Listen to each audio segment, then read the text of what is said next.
So today I've chosen to speak about King Solomon.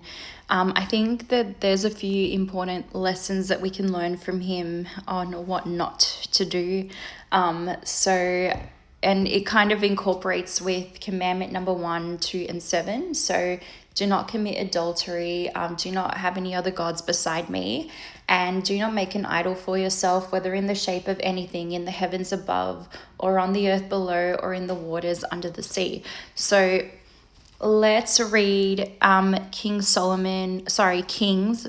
Kings chapter 11, from verse 1 to 13. We're going to read that. So King Solomon loved many foreign women in addition to Pharaoh's daughter. Moabite, Ammonite, Edomite, Sidonian, Hittite women,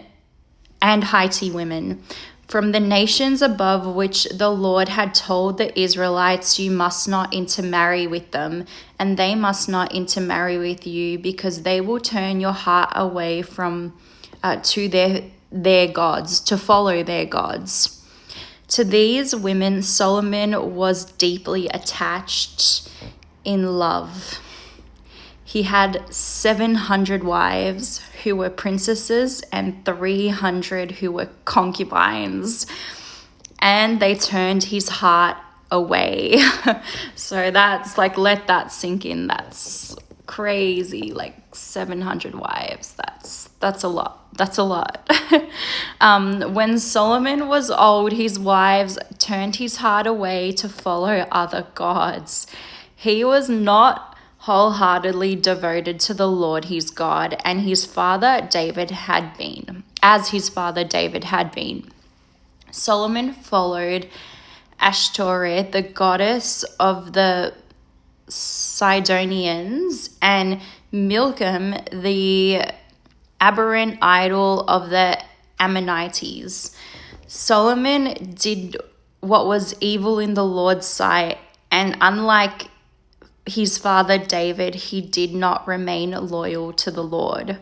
At the same time, Solomon built a high place for Chemosh and aberrant idol of Moab, and for Milcom, and the aberrant idol of the Ammonites on the hill across from Jerusalem. He did the same for all his foreign wives, who were burning incense and offering sacrifices to their gods. The Lord was angry with Solomon because his heart had turned away from the Lord, the God of Israel, who had appeared to him twice. He had commanded him about this so that he would not follow other gods. But Solomon did not do what the Lord commanded.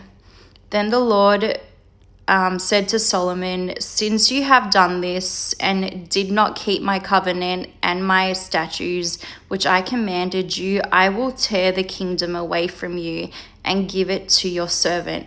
However, I will not do it during your lifetime for the sake of your father David. I will tear it out of your son's hand, yet I will not tear the entire kingdom away from him. I will give one tribe to your son for the sake of my servant David and for the sake of Jerusalem that I chose. So, like, that's a pretty heavy, like, passage to read, in my opinion. Like, the fact that he let his wives turn his heart away from God, I think that this is why God tells us to be equally yoked with whoever we choose to be our husband or wife, so that our heart is not turned away from the Lord like his was. And these days it can be so easy to have idols, make idols of other people, of famous people, of celebrities, of singers, and I feel like, though, these days there's so much more information though, which is another good thing, because people are more aware of like the evil that some of these people are dabbling in, you know, like with the witchcraft and all of that kind of stuff, especially celebrities. And we know that in the Hollywood world this kind of thing is very common, you know, and with singers as well. But like, yeah, I just think that as a Christian, we're called to be in the world, but not of the world. And that can be sometimes a hard line to keep, like to not pass. But yeah, I think one question that you can ask yourself is, you know, do you love the sin more than you love God?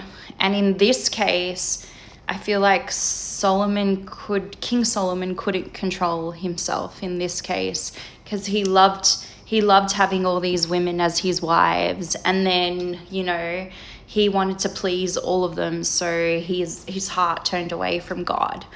But yeah, I just, and then in the end, you know, so King Solomon reign ended up being for 40 years. He reigned for 40 years before he fled to Egypt to die there.